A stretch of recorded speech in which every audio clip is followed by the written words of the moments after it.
レアクランカフェ、作業のお供にどうですか？皆さんこんばんは。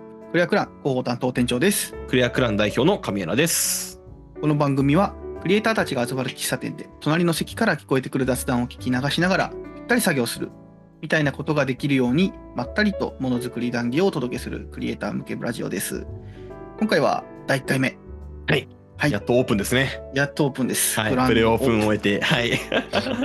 ということはゲストがいるんですよね、今日は。そう今日お客さん来ていただいてるんでね、あれなんですけど、そもそもなんていうか、お店オープンっていうところのお話なんですけど、インドカレー屋ってあるじゃないですか、南関の店。ありますね、はい。あれどんどんできてるし、ずっと残ってるし、めっちゃ多くないですか？ああ、確かに。そんな気しません？なんか減ってないっすよね。増えてますよね。減ってないっていうか増えてる。減ってないが多分正しいかなと思って、なんかコロナとか不景気とかで結構飲食業界きついみたいなをよく聞きますけど、それでも残ってるのは実際美味しいし人気なんだろうなっていうのは、店入ってもね結構別にガラガラとかあんまないんで、人気なんだろうなっていう風なことだけ思ってたんですけど、なんか割とその減らない理由はそうじゃないみたいなのを知りまして。そうなんか売れ行き悪かろうが別に大丈夫みたいな。でどういうこっちゃいみたいな思ってたんですよ。で結構従業員とかも多いじゃないですか、あそこって。おいでもなんかそもそもね外国の方だったりで人件費が安いっていうのはあるらしいんですけど、その原価率とかもめっちゃいいらしくて、なんかそのナン大きいナンあるじゃないですか。ありますあります。あれなんか1枚20円ぐらいらしいです。安っ。あ、そうなんですか？そうとか、それでそもそもね、原価率が1回ちょっとでも売れたらある程度カバーできるみたいな、普通の店よりしやすいとか、それだけでもやっぱ普通は無理じゃないですか。いや無理ですね。その一食がね、その人の従業員の1時間になったら確かにすごいけど、それぐらいじゃないですか、なっても。赤字は赤字なんでね、それは。でもなんか減らない理由が結構このなんか闇っぽいんですけど、なんかブローカーがいるらしくて、斡旋のネパール人インドカレーやインネパって言われるんですけど、これなんかインネパブローカーがいるらしくてネパールってインドにノンビザで入れるらしいんですよ。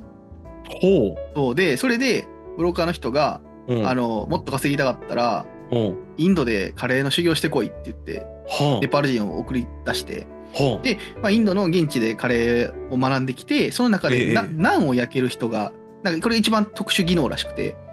そうなん、難しいんですね。でナンを焼ける人がいたらその人にくっつけて3人、要するに1人につき4人合計でナン焼けるエースに何人かつけるみたいなね。みたいなんで、そのナンを焼く釜がなんかその大事らしくて、それをブローカーの人が持ってて、ブローカーっていうのちょっとよくないかもしれないけど、その持ってて、店長とかその名義人が持ってて、それ1人につき焼ける人と残り3人、要するに4人分焼ける釜1個につきビザが4つ発行できるらしいです。でそれで4人一気に送り出して、で日本で働きたくて日本で出稼ぎ行きたいんやったら俺になんぼ払えみたいな、仲介料みたいな。その人からもらってで送り出して、で運営させて、でもちろんね従業員の給料払いつつも、売れ行きのね利益分はその人に入るわけじゃないですか、元に。それはそうですね。とかで儲かったら儲かったでいいし、儲かんなかったら潰してもう一回それを同じようなことやればいいし、なんか意外とそれで運営側が損はしてないらしいので、潰れないし続くし、潰れてもそのまま同じね施設でやれば、新しい人でやればいいとか、別の場所でやったりとかっていうので、なんかどんどんこうじゅんぐりしてて別になくならないっていうのがなんかどうやらそうらしいですけど、すごいなと思いながら。すげえ。でも今回ちょっとそれでオープンにね結びつけましたけど、そんな全く喫茶店関係ないですけどね。そんな話どうでもよくて、僕からしてそんなどうでもいいですよ。ネパの店があることが僕的に嬉しくて、マジでランチタイム遅くまでやってるのすげえ助かるんでありがとうございます。ここまでビジネスの話して関係ない伝えたいの全然関係ない。減らない仕組みを解説した上で減ってないことに減ってないことと運営スタイルに対して感謝。感謝。まあ確かにね。助かる助かる。確かにね。僕らからしたらね、消費者側からしたら関係ないから、そんな。まあね。どうでもいいんで。でまあ、でしかもさ、ああいう店ってこう日本で出店するからさ、まあ、結構日本人合わせに味とかしてくれてるやん。してますね。辛さ控えめとか、まあ、量も適切だったりとか、そうそう、調整できる多くしたり少なくしたりとか、そのおかわりできたりとかで、まあそういうのでテンプレメニューがあるから、でまあそのね、どんどこ出店するっていうのもあって、結構テンプレがはびこって、どこでもある一定のクオリティ出せるみたいなので、いいチェーン店システムだなと思ってて、まあそれはさておきなんですけど、まあやっぱりそのおかわりって言ったけど、何のおかわりできるじゃないですか、ああいうとこって基本。そうですね、もう一枚食えるとかありますね。大体食べれるじゃないですか。でまあ僕がたまたまこの間行った店が、カレーまでおかわりしてきたんですよ。ナンカレーのセットを頼んで、大体ナンおかわり自由じゃないですか。ナンもカレーも1回おかわりしていいよっていう店で。まあ一応ね、本体の方もいけるんや。そうそう、一応その1回までだよって書いてある。申し訳なそうに。いや十分。1回十分なんですよ。十分よ。で大体まあそういうとこ店行く人ってそのね、そのセットのカレーの量で何2枚食えるコントロールを習得してるわけじゃないですか、こっちとしては。だから全然足りるけど、カレーおかわりいる？カレーおかわりいる？って聞いてくるんですよ。で僕これめっちゃふっかけられてると思ってて、追加でね料金があるけどみたいな、大丈夫です大丈夫ですって言ってたら、で結構それが前にもあって、で今回行ったところは、カレーのおかわりどうですかみたいな、ちょっと流暢めな人が来て、あ、長いことやってんねやと思って言った時に、あ、大丈夫ですって言ったら、1個無料でおかわりできるよみたいな。初めてすごい知って、マジかと思って。何そのシステムみたいなね。じゃあお願いしたいですって言って。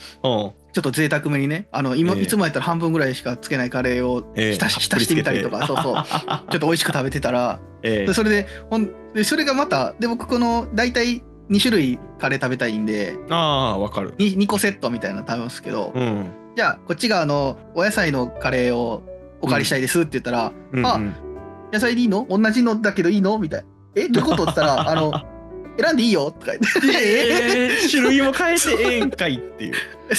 ただの注文やん、追加のっていう。僕、バタチキと野菜とキーマカレーと食べました、その日は。で、それ変えていいんやと思って。で、そこでちょっとあることにやっぱ気づくじゃないですか。大体のって種類増やしたら値段上がるじゃないですか。上がる上がる。これ1個でええやんっつって。そうね。そうね。そう1種類のだけのセット頼んで、別の種類を代わりする。そうなんかちっちゃいライスとそのチキンなんとかついて、でそれでサラダとオレンジ色のソースのねサラダと、でカレーが1個ドーンとあってなんだかっていうか、おかわりで別の種類くらいとそれでええやんみたいな。本当にね。そういやだから今度からちょっとそこは結構行ける範囲であるんでいつでもで今度からちょっとそれでちょっと安上がりしようかなみたいな。で2種類セットやと1200円ぐらいかな。それでも安いっすよ。全然普通ぐらいの値段というか、贅沢しようとしていってるんで、まあいいかなって感じなんですけど、確かね1000円切ってたか1000円だったかぐらいなんですよ、その1種類セットだと。安っ。それでね2種類目ね同じのじゃなくて好きなのくれるんやったらもうとうとう2種類セットの価値ないぞみたいな。だって今なんて普通に2種類で1400円とか平気であるし、おかわりはなんだけな店めちゃくちゃあるから、その店めちゃくちゃお得っすよ。すげえな。でしかもポイントカードあった。なんか10個貯めたら、その1種類のカレーのセット1回無料で。売れるってでもだからかもしらん、結構やっぱねにぎわってたし、僕遅めに入って2組ぐらいしかいなかったんやけど、入った後結局席全部埋まったし、最近そうやってちょっとカレーまでお借りできるインドカレー屋さん見つけたよっていう感動があったんで、めちゃくちゃ言いました。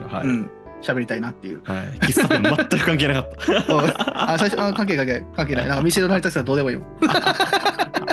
ビジネスも全く関係なかった。関係ないです。僕が行った感動したインドカレー屋さんのお話でした。はい。ではそろそろ始めていきましょう。そうですよ、ゲスト来てるんで。またしてるんでね。行きましょう。作業のともに聞き流していってください。ラジオクレアクランカフェオープンです。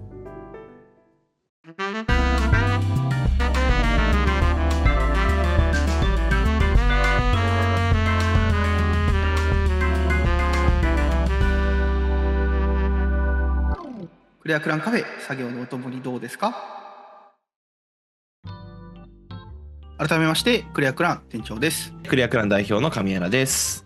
はい、今回記念すべき初回のゲスト、この方です。宝泉家でんねこゆぎさんです。わーい一応ね、拍手を、よろしくお願いいたします。お願いします。簡単に自己紹介の方お願いします。はい、でんねこ遊戯というサークルをやっております宝泉家と申します。もう十何年ぐらいゲーム作ってるのかな。長いっすよね。ベテランだ。いや、なかなか大変でしたよ。まあその話もねしながらね、おいおいね、はい行きましょう。はい、ありがとうございます。呼んでいただいて、いやもうずっと話したくて、もう第1回は宝泉家さんだっつってこのラジオ企画始めた時に勝手に決めてました。いや本当に、いやラジオなんてマジで初めて、まず喋るのは大好きなんですよ。方のおしゃべり聞くのすごい好きなんで、ラジオ自体も結構聞いてたんですよね、学生時代。自分でやるってないじゃないですか。まあなかなかないっすよね、それは。なかなかないので、そうだから今もうテンション上がり気味ですいません。いいですね。よろしくお願いします。よろしくお願いします。はい。ここでね、質問コーナーって入る前にちょっとだけお話しさせていただきたいんですけど、なんていうか、宝泉家という部分が大名前で、でんねこ遊戯がサークル名、会社名というか、そうですね。で、そのでんねこ遊戯ってことは、猫のあれをよく使うというか、猫のキャラをよくが出るゲームをたくさん作ってるからとか、そういうのはないんですか、特に。いや、実際このサークル名を決めなきゃいけないってなったのが、マジで十何年前なんですけども、時点で決まってたのが、このキャラを出すっていう、今前面に出てるキャラクターがレトラっていう、猫耳フード、あの子もそうだ、猫だ、超可愛いフードをかぶってるキャラなんですけど、あいつのビジュアルだけあったんですよ。そのその前にいろいろあったんですけども、とりあえずこいつは出すっていうのが決まってて、でなんかコミケに申し込むっていう段階でサークルを作る。でサークル名決めなきゃいけない。この子が出てるし猫だよなと。レトラちゃんなんだじゃん。そうです。猫に関してはもうレトラのビジュアルだけで。でゲームだし、なんか猫って入れるなら電気系。でこういう4文字の漢字の名前すごい好きなんで、ゲームだし遊戯ってつけるかっつってでんねこ遊戯。なるほど。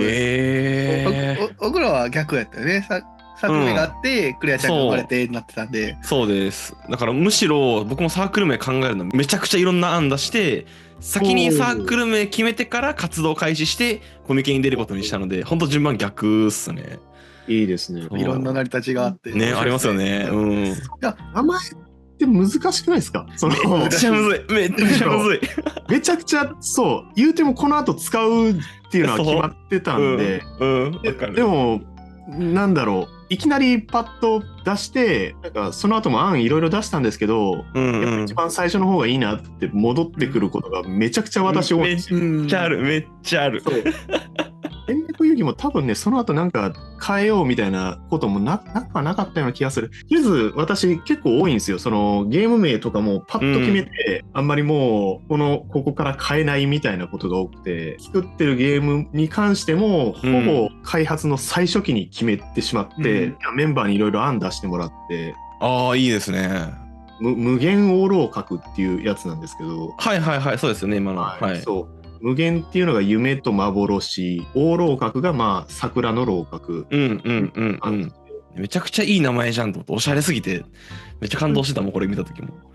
結構なんかそういうのが好きっていうのがあるので、最初にパッと決めて、もう歌唱とりあえず仮でこれねって聞いたのが最後までいくっていうのがめちゃくちゃ多い。すげえな。だからそれもうちと多分逆なんですね。うちもプロジェクトレインとかもう絶対に歌唱ですっていう名前で やるんですよ。初めに決められなくて、僕自身がなんかもう今決めるとゲーム性変わっちゃうかもなとか、なんかうだって考えて、もうレインとかラッシュっていう、その走れクリアちゃんっていうランゲーム出した時はラッシュっていうプロジェクトネームつけてて、とりあえずパッと思いついたプロジェクトネームでなんか2年ぐらい作っったりとかして作り切って最後のらへんで決めるみたいな感じのことをずっとしてます。あれがいいですよ絶対。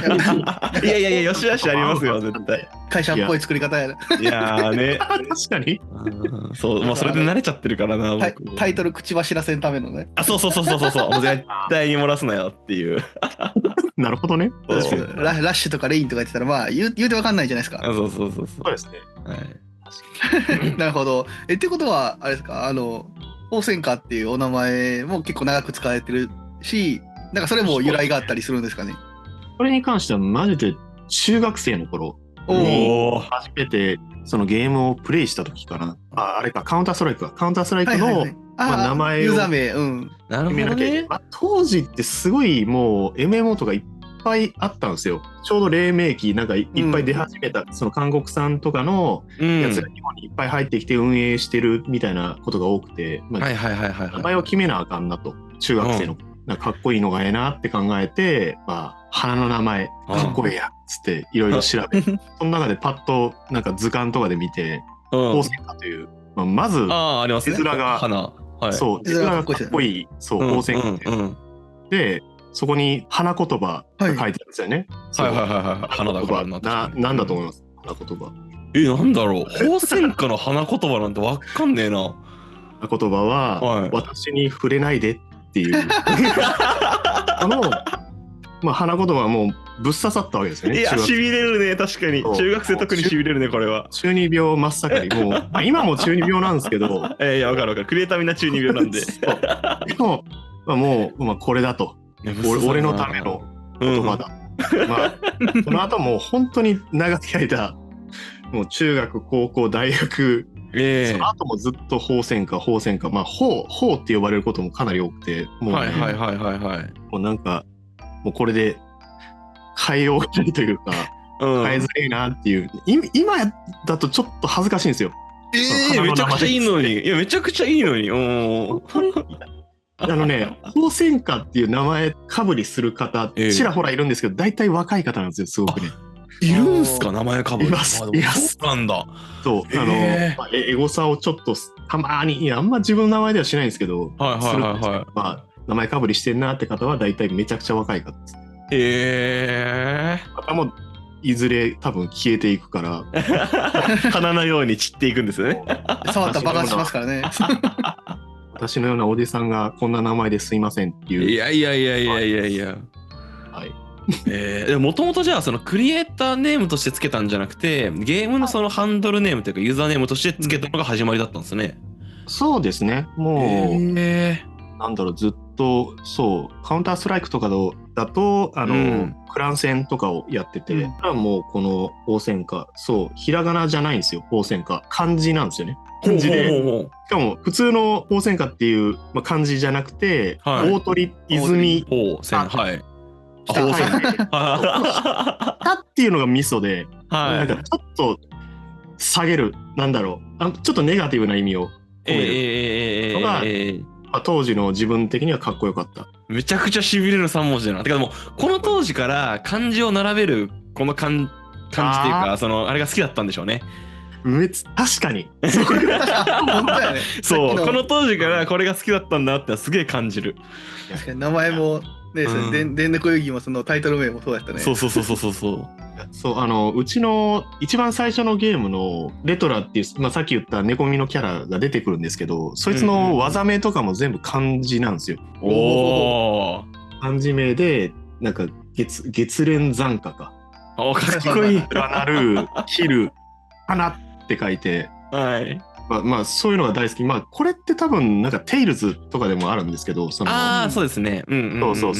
結構そういうのがめちゃくちゃ好きでしたね、昔からね。いいな。今も大好きなんですけどね。その当時から多分なんかクリエイティブとしての色というか特性があったんだろうなっていうのがすごい面白かった。中学生の頃の宝泉家さんが。いいな。かな、そうな気はしますね、確かに。ブリーチ好きそうって思った。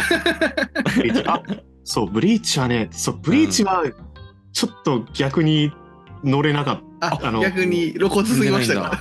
今見ると全然乗れるんですよ。かっこいいじゃんってなるんですけど、いや、ブリーチはそれ以上に結構当時連載してたんですよ。まあもう年代がバレるんですけど僕もしてましたよね。そう当時連載してて真横で見てたんですけど、まあ、ジャンプ買ってたんでね。そう、はいはいはもういっぱいいっぱいなのが伝わってくるんですよ。連載作家ってやっぱすげえ大い。いや、変っていうのすげえよ。うん。大変っていうのは分かってるんですよ。これはもうめちゃくちゃ大変そうだなという感想が先に来てしまって。なるほどね。はいはいはいはい。なかなかでも今見るとすごいやっぱブリーチ好きですね。アニメとかで追ったり、最近その作業のお供にそのクソ長いアニメをそうですね。最後までやってくれてますもんね。わかるわ。そうワンピースとか、ちょっと途中で離脱しちゃったんですけど、何パターンあるんですよね。ありますよ、そりゃ。もう長い長寿のアニメなんで。ブリーチとかも今ちょうどソウルソサエティ編が終わったあたりでアニオリが入り始めるんですよね、あそこら辺で。そうか。それがちょっとあんまり自分的には受けなくてありますよね、やっぱ受ける受けないは。難しいなと思いながら、はい、まあそんな感じで、はい、いや詳しくは次の質問コーナーで聞いていきましょうよ。漫画に対する思いも。そうしましょう。はい、それも喋れるんでね。はい、ありがとうございます。はい、ちょっと質問コーナーに触れていただきましたが、この後そうですね、質問コーナーでホウセンカさんのクリエイティブについてだったりっていうところもいろいろ聞いていきたいなと思います。はい。質問コーナー早速なんですけども、1問目として、お聞きしたいことが、今回4つぐらい、質問させていただこうかなと思ってます。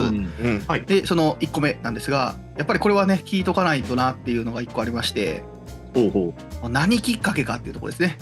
あなたのクリエイティブの源泉はというところ、どうしてものづくりをこう十何年も続けられているのかなっていう、そういったところをねやっぱりお聞きしたいなっていうところで、僕らの大先輩としてね、今後僕らを続けていくにあたって、ではまあそうか先輩なんですけども、そういや結構だから最初はゲームじゃなくて漫画を描いてたんですよね。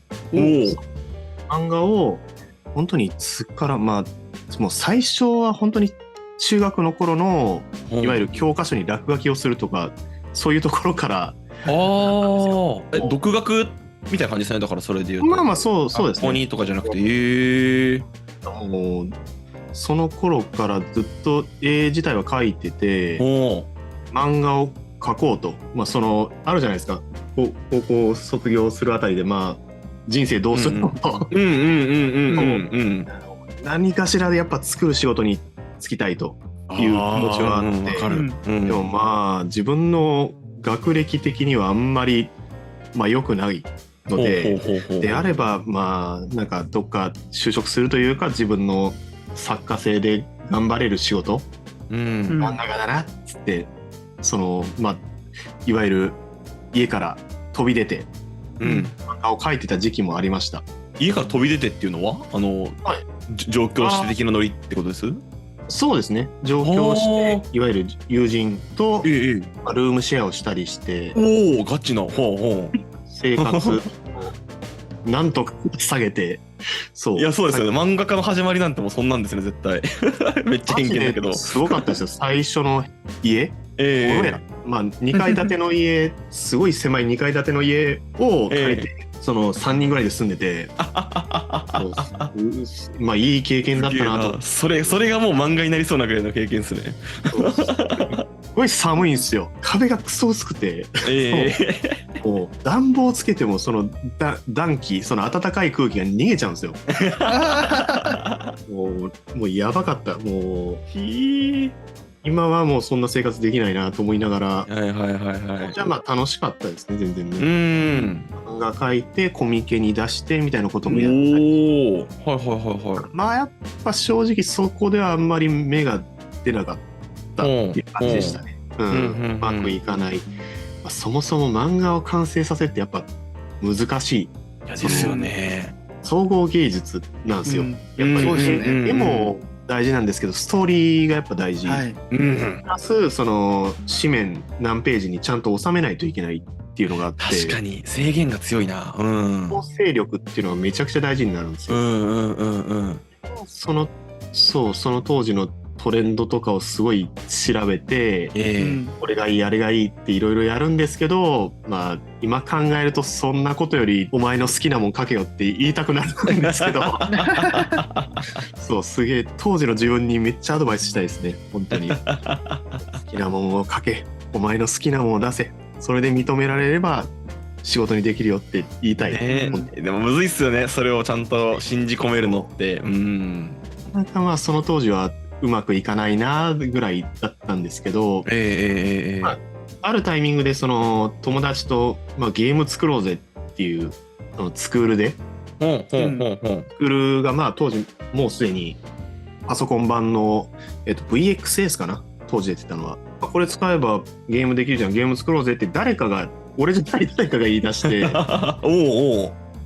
ゃあちょうど、まあ、私その漫画描いてたから、まあ、ストーリーとか考えられるし、そのまあ、イラストレーターさん、そう今もやってくださってるイラストレーターさんの、まあ、名前らしいからシュウさんっていう方がいらっしゃるんですけど、その方もいらっしゃって、そこでもう出会ってるんだ。そうそうで、まあ、じゃあ一緒にやろうぜっていうので、まあ、いろんな人を巻き込んで、まあ、巻き込むの私得意なんで、そう、やり始めたんですよね。まあ意外とうまいこといくなと、ゲームに対するあるべきみたいなものもやっぱ私持ってたから、そういうのをぶつけてやったら意外となんか見せれるもんできたなっていうところまでいけたんですよね。まあそれすごい苦労したんですけど、なかなかその完成直前にストレスで病気になったりもしましたね。うわそれぐらい無茶をしながらも出たのが、プラネットルーラーっていう、あれか、はい。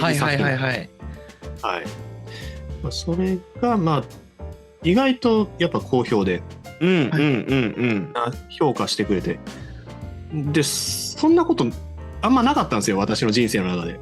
なかなかそのものづくりでちゃんと評価されるっていうことがなくて、まだ覚えてるんですけど、その体験版を出してた時に同人道楽って分かります？分かんないかな。同人道楽？僕はご存じない。めちゃくちゃ昔のその同人ゲームのレビューサイトみたいなのがあったんですよ。本当に私が中学生とかの頃からあるサイトさんで、なんか休止してたんですけど、いきなりうちのゲームをポッと取り上げていただいて、うわ嬉しい。もうなんかそこで私の正直人生決まった感じがいやわかるなありましたね。しびれる感覚ありますよね、自分の。なんだろう、この世界に俺もしかしていていいのかっていう嬉しいなそれは、となったんですよね。そこから結構いろいろ頑張って、次の作品をユニティで作ろうとしたりして大きく失敗しましたね。そのコンバート絶対むずいっすよね、スクールからのユニティなんて一発目。なかなかやばかったですね、それに関して。まあとりあえずまあゲーム制作始めた話っていうのはそこ。って感じですね。はい。じゃあ1本目からもうこの1本目からでんねこ遊戯ですよね。もう名前は。そうですね。だからさっき言ったんですけど、そのなんだろう、このゲームを作ったゲーム、体験版みたいなのできたからコミケに出そうと。もう当時出すものってコミケしかなかったんですよ。そっか。同人ソフトが元気だった頃、今元気ないみたいな言い方する元気だった頃の姿を私たち見てるんですよ、高校生大学生ぐらいだから、まあじゃあ出すならコミケだよねって言って、いわゆる同人ソフト等に出して、いいな、そこでもやっぱ結構いい感触を得られて、そこで知り合った方とかもいっぱいいて、すごい良かったですね。その時にでんねこ遊戯っていうサークル名決めなきゃいけない。サークル名ないとコミケ出さない。そういった流れですね。いいな。やっぱでもその取り上げてもらえるとか誰かに届くとかっていうその経験があってものづくりの沼にはまり始めますよね。めっちゃわかる。そうだから結構漫画描いてる時はどっちかっていうとやっぱ作る人になりたいっていう気持ちの方が大きかったんですよ。クリエイターに憧れる自分って言いましたよね。そうめっちゃわかる。本当に作りたいものとか正直あんまなかった。それが見えてなかったからうまくいってなかった。多分ね。めっちゃわかるな。そうゲームはマジで運が良かったんですよね。その RPG だったらこうあるべきっていうのがめちゃくちゃいっぱいあったんですよその当時。バルキリープロファイル、まあ本当にうちのゲームやったら分かるんですけど、バルキリープロファイルとゼロギアスと、まあ一応クロノクロスとかかなの要素がまあバトルのシステムに入ってるんですよね。俺だったらこうするのになっていうのがもう褒められまくってる作品なんですよ。そこが多分こだわり部分になって届いたんだろうなっていう風に感じますね。はいはいはいはい。いやすごいいいな。めちゃくちゃいい源泉だし、すごいなんか親近感を勝手に持ってしまった。そうね。亀田さんも作らなきゃっていう状況になって作って、もともとものづくりしたいっていう思いだけで始めて、でいざ作らなきゃっていう状況になって作り始めて、でそういう出店の機会を出してで遊んでもらって、そこのそのね遊んでもらったっていう事実とそこの反応っていうところをやっぱりね元にというか、そうでドハマりしてって感じでも始まりだから一緒だったんですよね。本当にその世の中、せっかく仕事するなら世の中に何か残したいなみたいな感じの始まりからしびれるような体験があってドハマりしていくっていう流れも含めてめっちゃ親近感あるわっていうはいそうだと思いますけどね。そうね。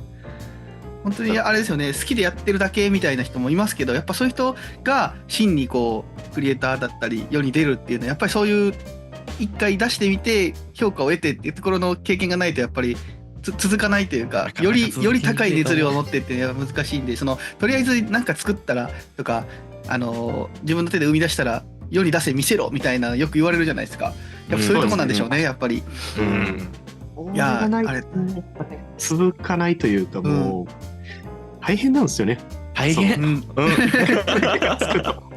何もかもがそうなので、まあこんな大変なことなんでやってんだろうってあれが欲しい、評価が欲しい、評価が欲しいじゃないですけど、まあ認められるような体験をねもう一回こうしたいっていう。そうなんですよね。はい。なので今はまだ見せる段階ないみたいな人もやっぱいるとは思うんですけど、何かしらもうそれでも見てくれる人、相手だいぶいいんで、やっぱりね世に出してその他の人の目に触れるっていうのを絶対やっていった方がいいんだなっていうのは今改めて思いました。やっぱり事例が2個あってそれがねドンピシャでそこが重なってるんだったらもう間違いないですよね。それはねですよこれはもう間違いない。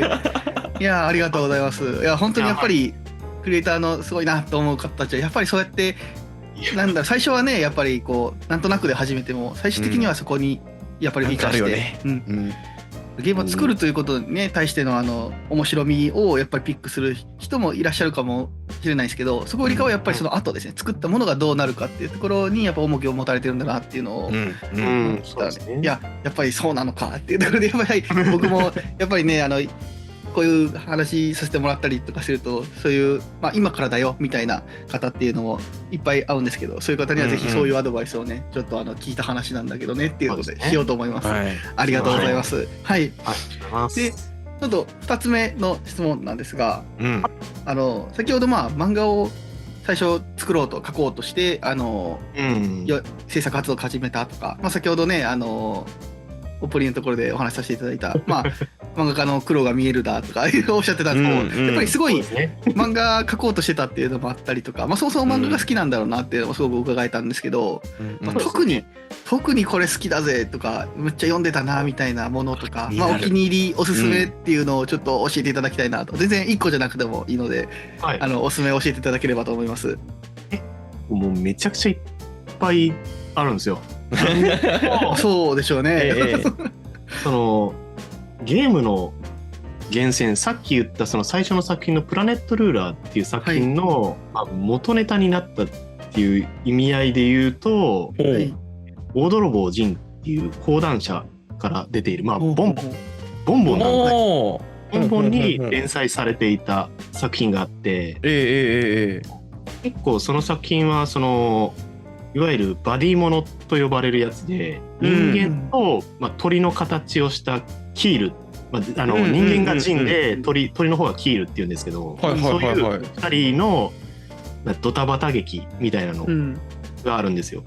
プラネットルーラーもその主人公と、右手のワンコ、コテか。コテに人格が宿ってるっていう設定なんですけど、のドタバタ劇っていう意味では結構、なんだろう、これ好きだなっていう作品になってます。そういうつながりがあるんだ、そこに。はいはいはいはい。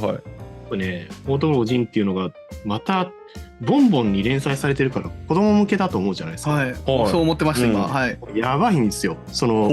なんだろう、子供置いてけぼりみたいな演出ばっかり。まあ、結構、触りは結構ファンタジックで、シンプルで分かりやすいんですけど、大体、ヒロインが一人、毎回っていうか、毎話に出てくるんですけど、普通だったら、なんだろう、主人公と恋愛関係になるから、まあ、なんか、分かりやすい形に収まるじゃないですか。そうですね。あんまり結構複雑というか、ルパン三世に近いかな。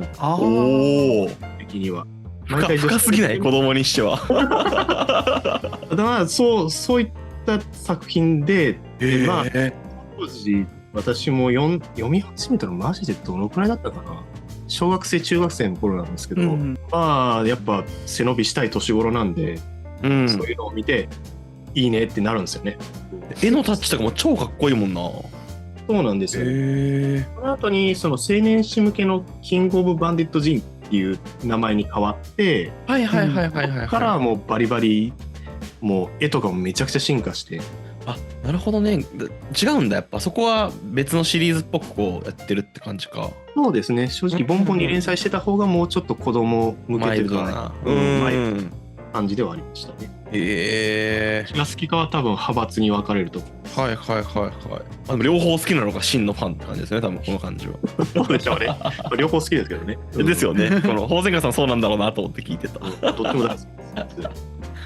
結構やっぱそう、この話を聞いて好きな漫画を選べと言われて、結構なんだろう、やっぱゲームに影響してんなっていうのを感じたんですよね。もそうだし、もう一個がトライガンってやつなんですけど、トライガンの方は分かります。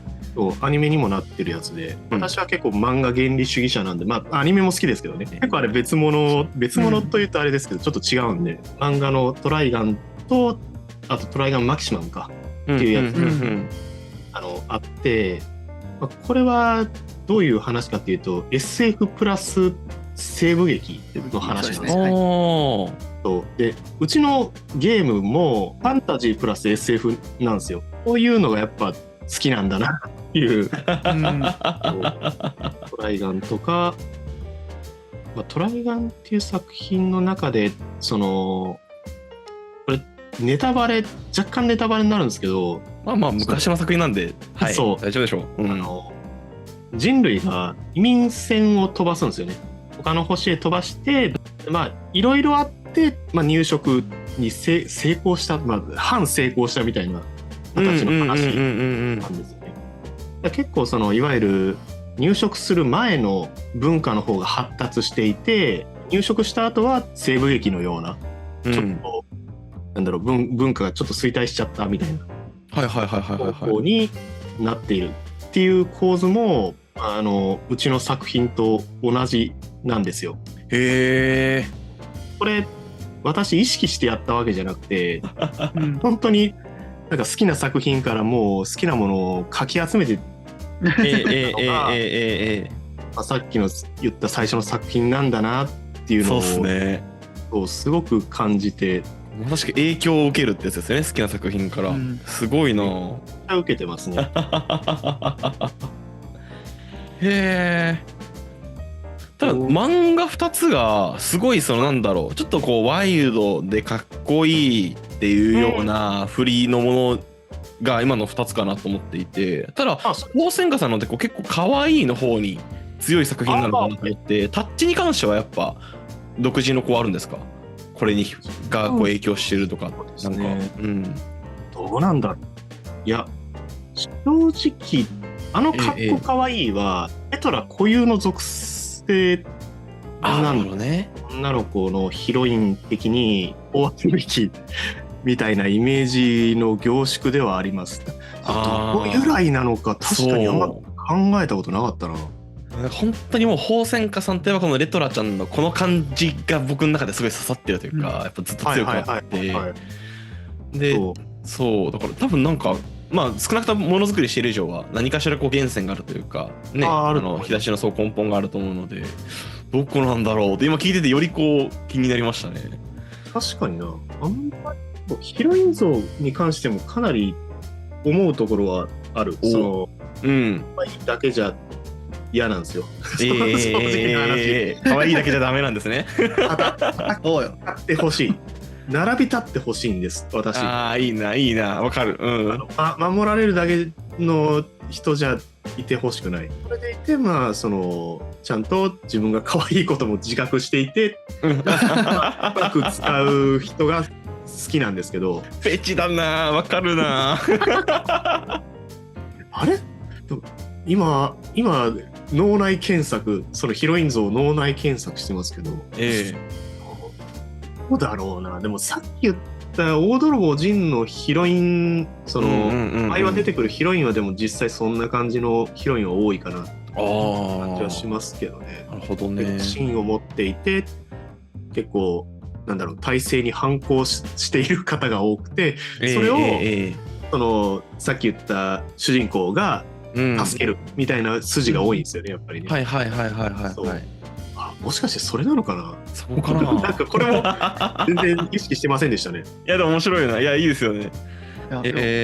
今の聞いてちょっと納得したのが、まあオードロボン・ジーンは知らなくてちょっと今調べたんですけど、まあドライガーの方は一応知ってて、やっぱあの時代、まあ僕も結構その辺の作品結構好きだったりするんですけど、やっぱりそうなるとかっこいいの象徴イコールこう、まあちょっと線が細めで大きいひらひらがあるんですよ。彼らのコートは全部オーバーなので、だからそうちょっとこうシルエットで見せるじゃないですけど、そっち寄りになると思ってたんですよ。こうたなびかせて戦うのがかっこいいですよね。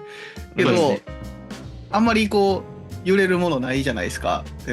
ちゃんというかそうなんであれその辺はでもやっぱりなんかそのキャラクター像というかその立ち位置とか性格とかそっちがやっぱりメイン重視されてて、見た目っていうところはまた別で考えてらっしゃるからかなとか思ってたんですけど、横に並んだ時にやっぱり映えるのはまあ格好として同じような格好じゃなくてまた別で、それはそれで見た目としてもキャラが立っててみたいなところのそっち側の方が、まあ、今回女の子を扱うということでピックされたのかなっていうのは、ちょっと今カメラさんが振ってくださった話で見えてきたので、そういうことか。だから例えばこれがもし男の子のキャラを使ってたら、僕はおそらくすっごいかっこいいコートを着てただろうなって今ちょっと。ちなみに多分プラネットルーラーそうっすよね。かっこいいコート着てますよね。ルーラはマント。ああなるほど、やっぱたなびかせてましたか。着てる。これに勉強不足で。そのグラフィッカーのシュウさんの趣味がめちゃくちゃなるほど。わかるな。絵師の趣味めっちゃ入りますよね。そっか。私大好きなんですよ。もう彼の絵が。いいことだな。めちゃくちゃ大好きで、なんだろう。まあだからもう正直彼の絵も私の中の一部ではあるので。やっぱそういう面があるのかなわかんないな。いやでもなんかいろいろ混ざるっていきますよね、ある種いい意味でミックスブレンドされて抽出されるのが自分のクリエイティブだと思うので、そうだと思うな。まあでもなんか結構それをちゃんと意識的に明確化はしたいなとめちゃくちゃ考えてて、そうでもその漫画に関しては本当にもう混ざっちゃってその自分の中の一部になっちゃっててしづらいんですよ。確かにね、当たり前じゃんなんですよ。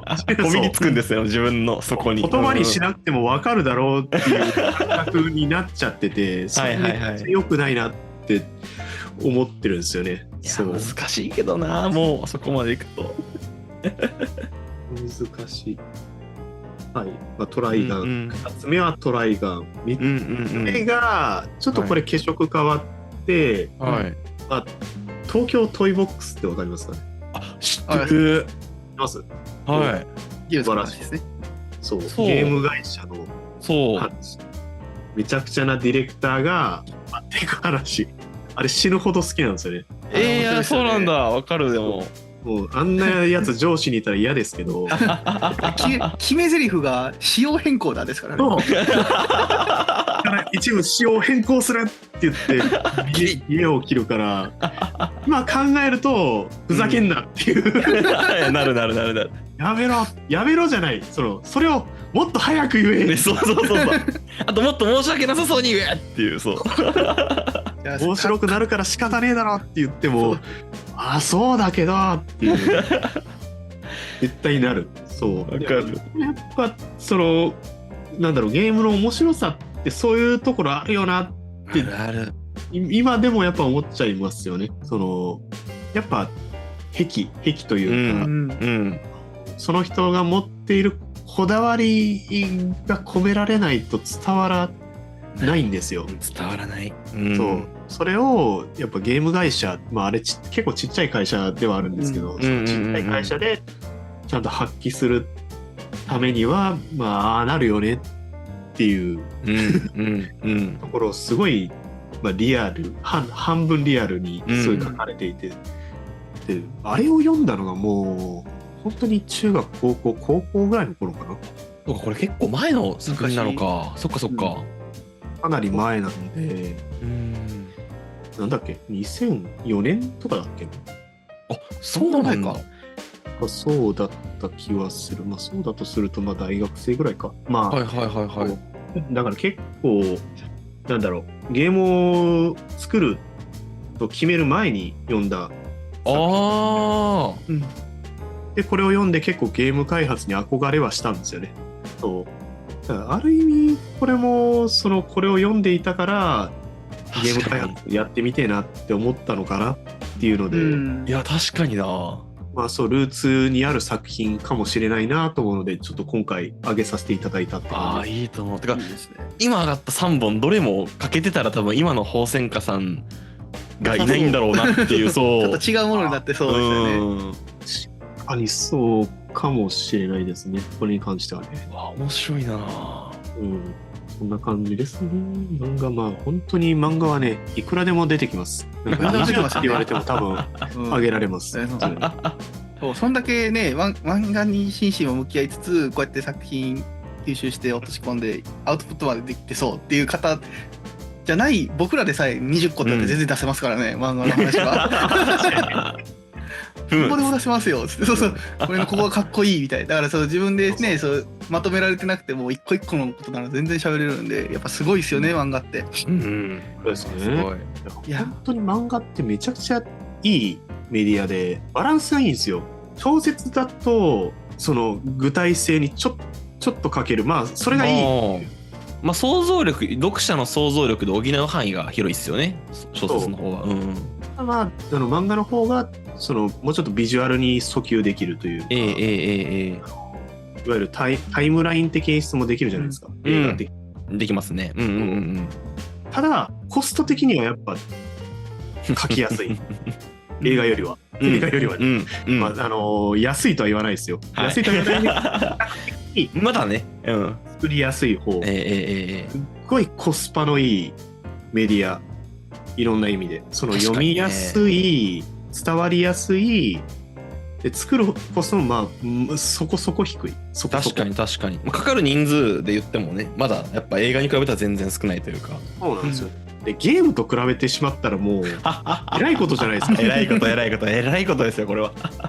そうなんですよ。だから結構やっぱ漫画ってすごいいいメディアだなと今も思うんですよ。確かにね。でもこれだけね、なんだろう、隆盛を誇るというか、日本の国内でもいっぱい漫画が出てくるのはすごいいいことだなと思いながら、これをゲームに転化すると、的にとても厳しいなと思いながらもね、難しいとこ多いからな、やっぱ転換も。確かに今の話僕もそうだなと思ったのが、漫画がやっぱある種すごいチープな言葉を使っちゃうとやっぱコスパの良いなんだろう、こう創作物というか伝えていくものだっていうのがやっぱそれが体現されてるのが今の、日本的に IP 大国日本だと思ってるんですけど、その IP の創出の、かなりの量をやっぱ漫画が原作を占めてるなと思ってますよね。やっぱそういうところからも来るんだろうなと思いますね。確かに。そうね。そう。なんだろうな。漫画をゲームにするってなるとやっぱかなり違う話になるから、なかなか参考にしづらいですよね。てか、そのなんなら漫画で始まったものをゲームに落とすのでめっちゃ苦労してるね、作品もめっちゃ知ってるから。そうでしょうね。着物は大変だからな。すっごい難しそう。アニメまではねポンポンといくんですけどね、ものによっては。それも大変なのはわかるけど、そっからゲームってなるときにめっちゃ苦戦してるの知ってるから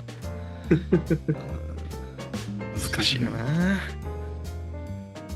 もういいメディアですね。はい、はい、ありがとうございます。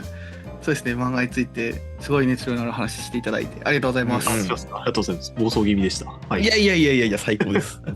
超楽しい。僕も何か読んだことあったりして、読んだこともないのもあったので、ちょっとオードロボン G はぜひ読んでみようかなと思います。ですね。ぜひ読んでください。そうですね。今一応僕も結構その青春時代じゃないですけど、学生時代ちょっと小さい頃の漫画たくさん教えていただいて、おそらく今最近のも読んでるっていうような感じを出されてたと思うんですけど、今と昔の漫画ってなんかちょっと違うなと思うんですけど、それ大瀬さん的になんか違いどのように見られてるかなっていうのを聞いてみたくて、何かありますかね。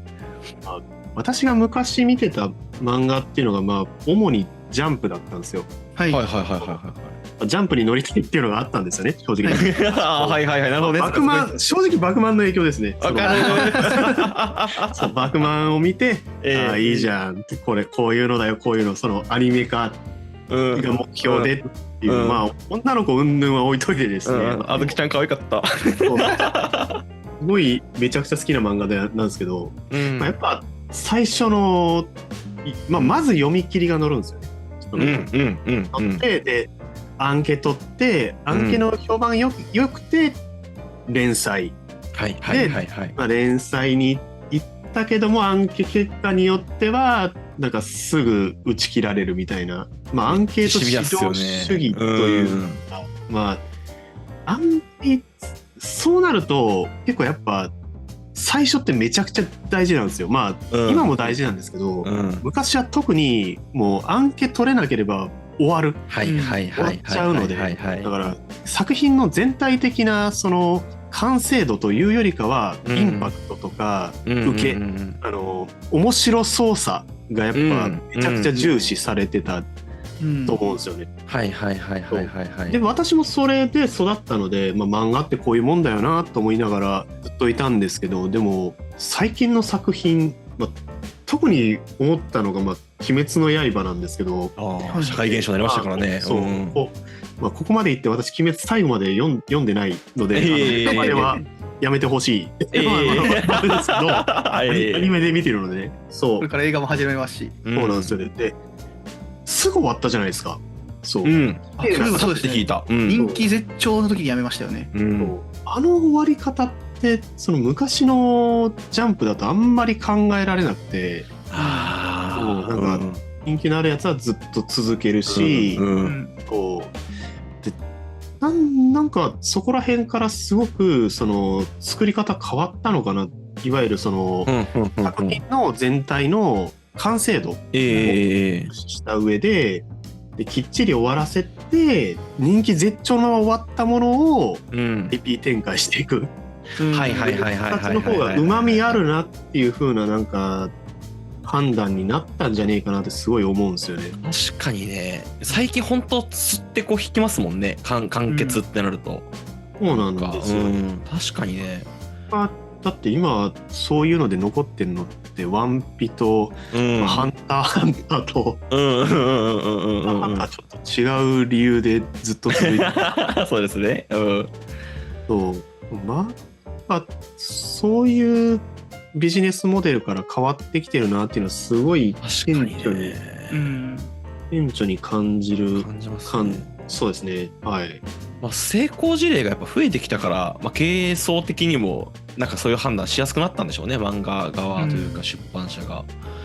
確かにそう、このままではいけないっていう若い人たちがちゃんと裁量を持ち始めたんじゃねえ、これ全然想像なんですけど、同じようなことがいろんなところで、その漫画だけじゃなくて、ゲームとかでも多分起こってるはずなので、だからそういう転換期に入ったんだなと、漫画の方を見ながら思いますね。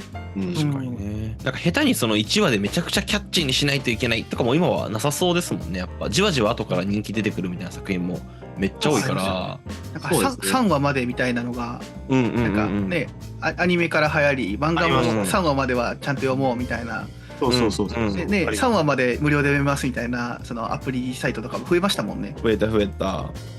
最近だとそのネット掲載、ジャンプクラス、ウェブ漫画掲載、ウェブトゥーンと呼ばれる、こういうのでやっぱ人気が出るパターンもめちゃくちゃ多いので、多い、増えてきた。それもやっぱ時代が違うなと思いますね。私はマジで紙面のアンケートしかなかったそう、私の時代でもなんかおかしいとは思ってたんですよ。このシステムほんまええんかっていう。この漫画めっちゃ好きだけど、特に思ったのが今ヒロアカ書いてる堀越先生の前の名前をちょっとど忘れちゃった。星光時動物園ですね。そう、それ詳しい。あれ大好きでしたよ。めっちゃ好きだったんですよ。もうアニメ化一直線だなと思ったら、なんかだんだんと下がってきて掲載順位が。なんで？アンケで取れなかったからなんでしょうけど。アンケ市場だな本当。その結果ヒロアカが出たってことは別に間違ってはいないかったんでしょうけど、でもやっぱ動物園でしたそう結構ね疑問視は当時からずっとしてましたね。今なんてもうだってアンケートも見てるだろうけど、むしろ SNS とか YouTube でどんだけこう取り上げられてるかとかそっちっすよね。こっちですね。それはそれで問題があるっていうか、いじめで聞かないといけないので、そうね。SNS の露出の仕方っていうのがもう完全に決まってきてるので、それはそれでむずいなというところはありますけどね。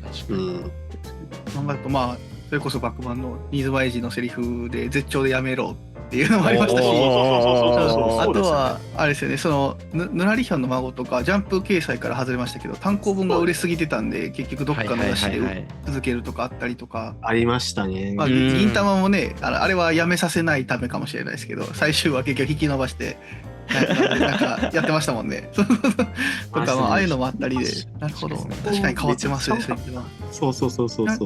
これってなんか僕昔と今で変わったなっていうところだけの共通点ではあるんですけど、すごいゲームにも感じてて、僕の若い頃の方がもしかしたら感受性があったから楽しめてたってだけかもしれないんですけど、なんか最近のそのゲーム業界のそのゲームの質って言い方おかしいですけど、ゲームのその目指す表現っていうところと、今の本来欲しがってる表現みたいなとこ変わってると思うんですけど、そもそもなんか作り方とかそういう体制みたいなのも変わってるんだろうなーってざっくりの予想をしてるんですけど、やっぱゲーム業界的にもそういったその時代に合わせたじゃないですが、そういったその作り方の気をつけみたいなのってあるんですかね。なかなかもう昔と今、昔っていつになるかにそうですね、一番変わったのってどうしても予算感。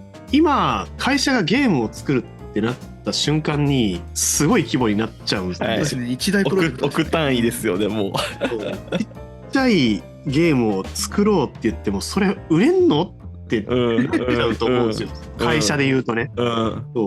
すごく難しい問題で、なかなかその昔ってやっぱ、ドラクエ時代とかって、やっぱり少数精鋭でそれぞれのこだわりが随所に光るゲームっていうのがやっぱ多かったと思うんですけど、今はもう何百人単位で作るですね。工業製品に近いものになってて、その中にこだわりを込めれるそのパワーを持った人っていうのがやっぱどうしても少ないというか、難易度も跳ね上がってますもんね。そのこだわりを入れて完成させるみたいなものの。バケモンみたいな人じゃない。だって言うたら自分の下になんか100人ぐらいいて、その人全員納得させるレベルのものが必要なんですよ。そうですね。そんなクリエイターってゴロゴロしてるわけがないんですよね。ない。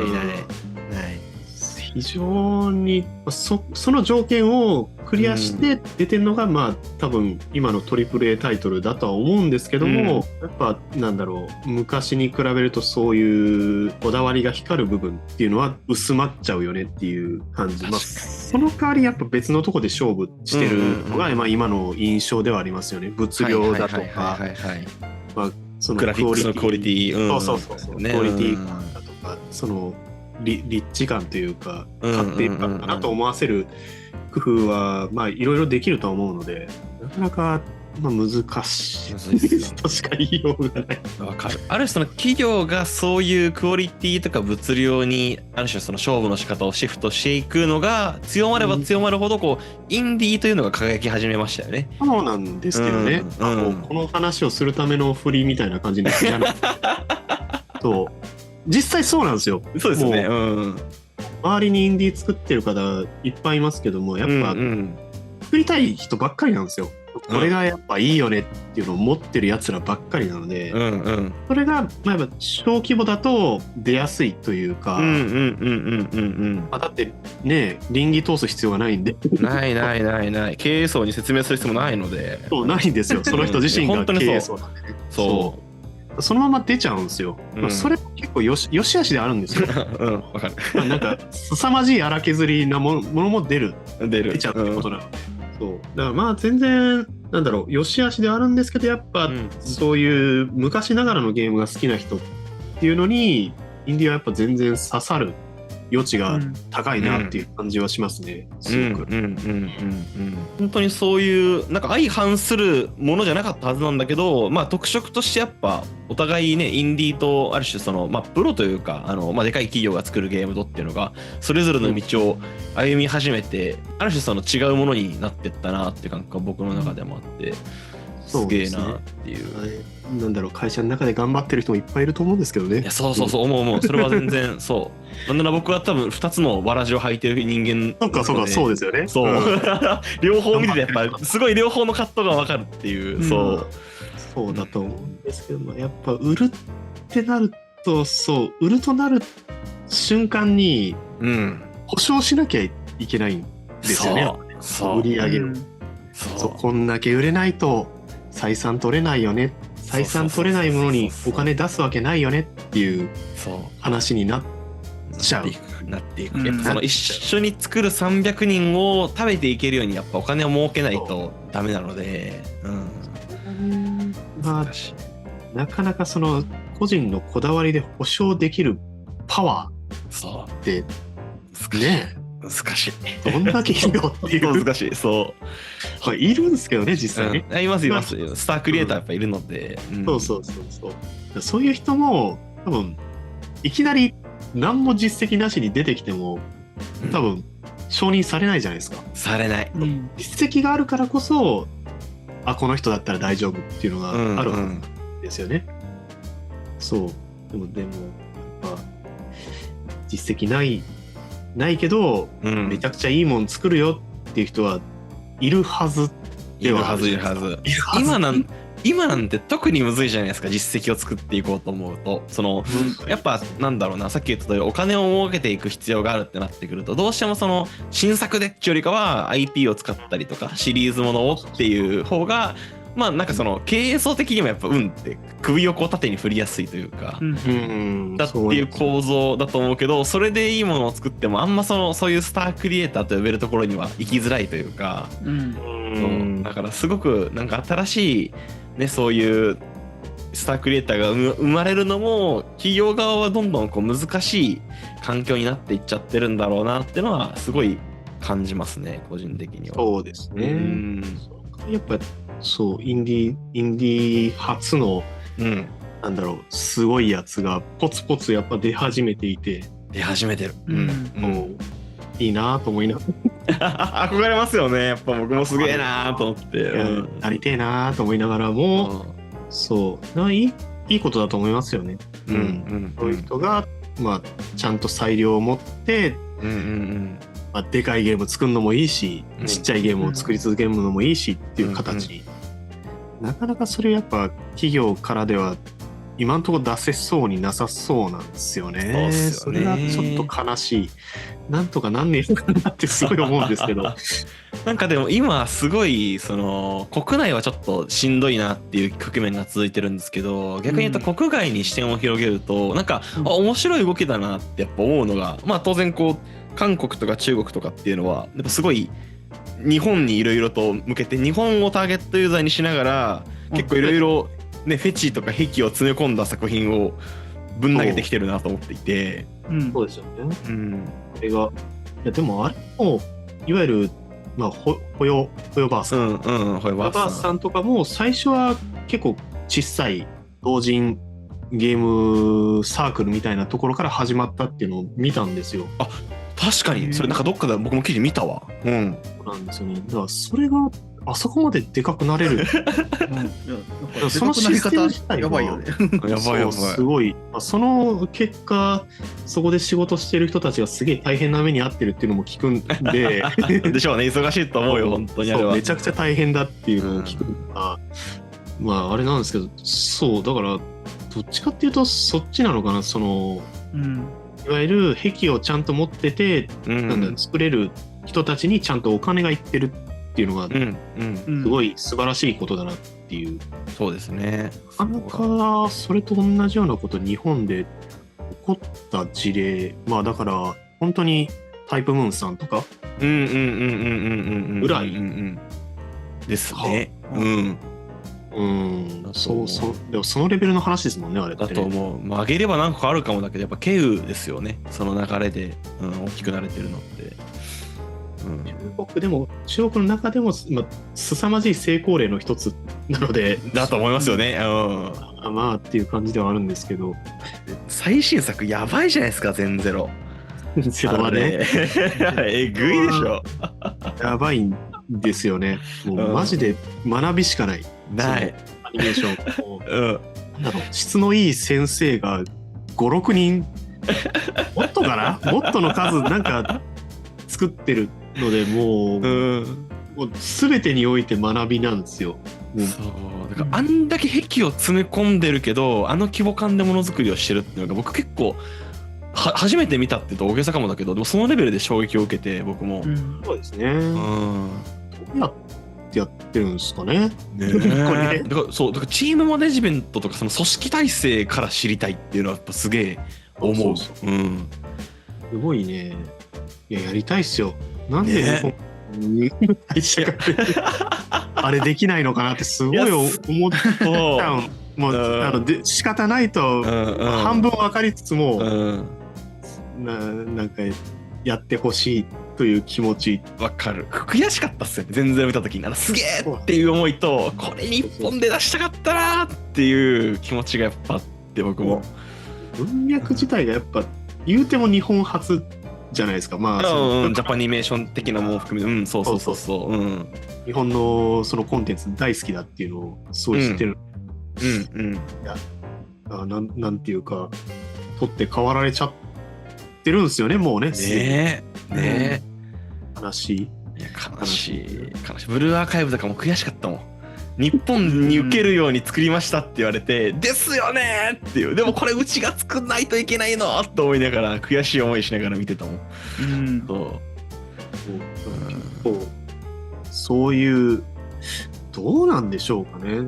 今後ああいうのを出そうっていうやってうまくいくビジョンが今のところ見えない。見えないっすね。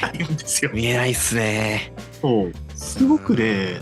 なんとかしたいめちゃくちゃ、私自身すごいやっぱアニメ調の 3D グラフィックめちゃくちゃ好きなんで、そういうコンテンツ今後も作っていきたい。できればでかいのもやりたいとはもう思ってるんですけど、あんまできる気は今のところしない。ないですよね。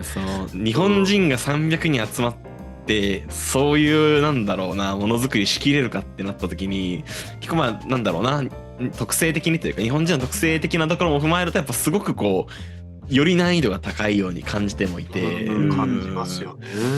どうしてんだろうな。そうやっぱ一つちょっと思ってるのはやっぱ今インディーの流れが強く来ていて国内でも当然インディーがどんどんこう熱を帯びていってる状態だと思うので、まあそっから企業に発展していくみたいなのが今もちょいちょい出てきてますけどどんどん増えてくると思っててその中になんか次の日本を担うようなこうまあある種フェチ詰め込むけど大掛かりなものを作れますみたいな企業がそれこそホヤバースみたいな流れのものが生まれるといいなと思ってるしなんか生むような動きをなんか国もしようとしてるのかなみたいなのはちょっと、企業もうインディーの支援をしてるのを見るとそういうのを考えてるのかなっていうのはちょっと個人的には感じてはいますね。そうですね。インディーの支援自体はそこそこ増えてはいるんですよね。やろうとしてるのは感じるんですけど、ただ、その恩恵に預かれていないので、ね、なかなかなんだろうな、どうしたいんだろうな。まだこう手が届いてない感じですよね。いろんな人に対して、浅いかな入りがっていう。戦略がない。仕方ないんですよ。わからないからとりあえず金入れようみたいな、で一般的にこうした方がいいよねっていう動きなんですよ。それでもいいんだけどなんかもうちょい具体的じゃないですけどなんだろうな強く金を打ってほしいなという気持ちはすごくある。あれなんですよね。やっぱそういうエンタメに造形が深い解像度が高い人がまだやっぱ少ないんだろうなっていうまあそうですね。やっぱそこやっぱね政治とかある種大企業とかなっていくとどうしてもビジネスライクの方が強くなっていくと思うので、だからそこにこうクリエイティブな人がガンガン入っていくとまた変わってくるんだろうなって思ったりはするので、そういうつなぐ人みたいなの多分できる人いっぱいいると思うんですけどね。いると思う。確かにね。出す人とこれいいですよ、ここ狙い目ですよみたいな知ってる人、そこいると思うんですけど、インディーにはまだいないのかな。どうなんだろう。出始めてるのかもしれないですしね。確かにつなぐ人が大事ですよね。今のフェーズで言うと。めちゃくちゃ大事だと思います。それはそうだわ。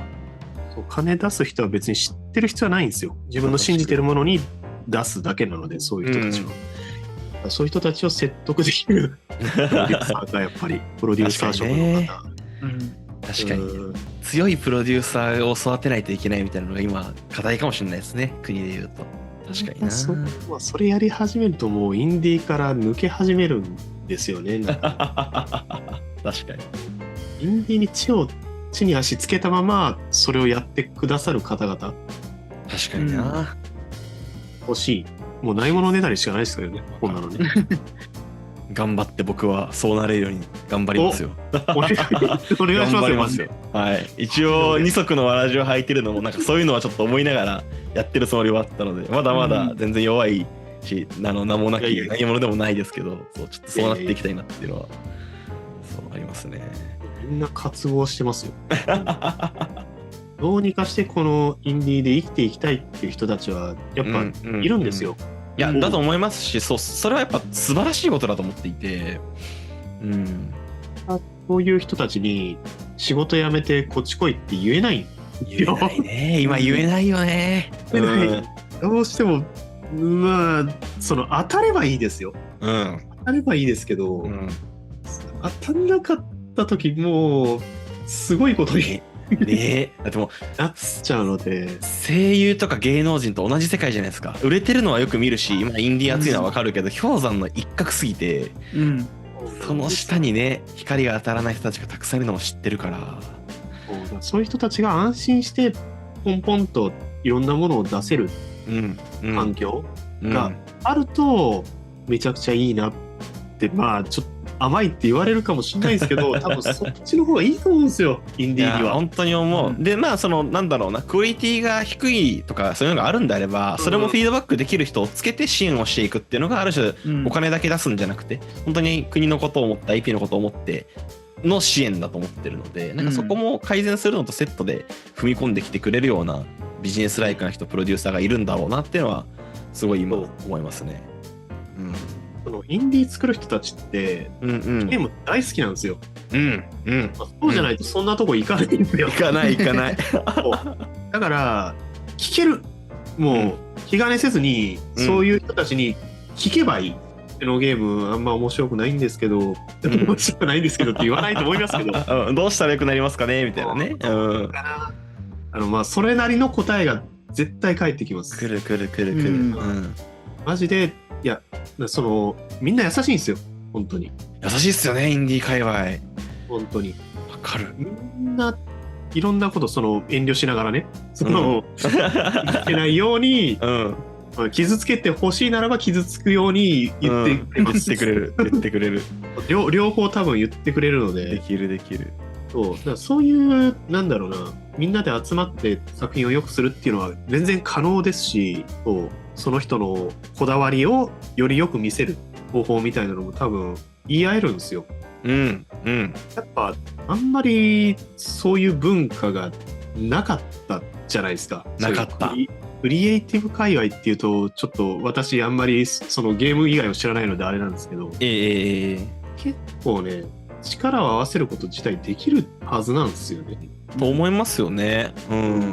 そう力を合わせられないのがお金部分なのでそこをそうね、そのいろんなところが助けていただけると、なんかうまくいくような気がするんですけどね。みんなゲーム好きでその文脈としては持ってるんですよ、いいものを。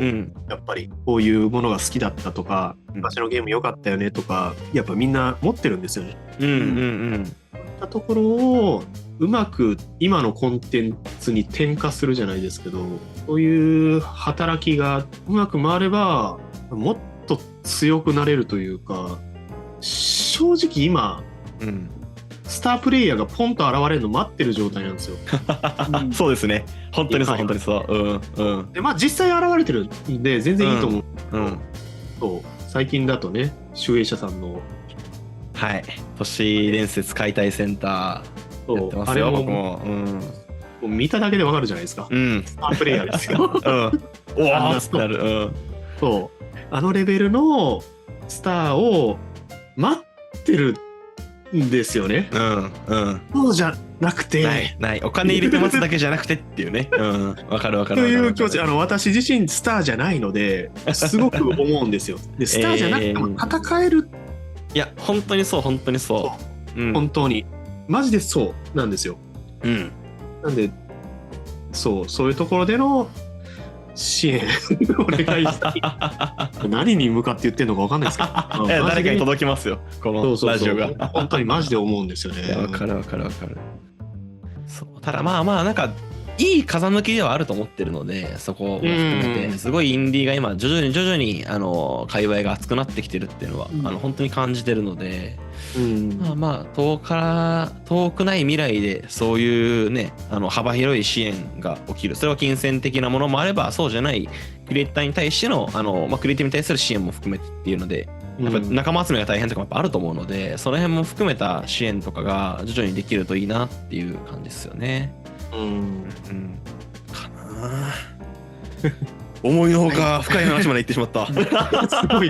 すごい深い話を。大丈夫かな言って。いいじゃないですか。ただ今僕はもうお酒欲しいもん、右手に。大瀬川さんと飲みながら話してるぐらいの。いやマジで酒の席の話をしてるんです、シラフで。マジで。収録が午前中っていうね。そう。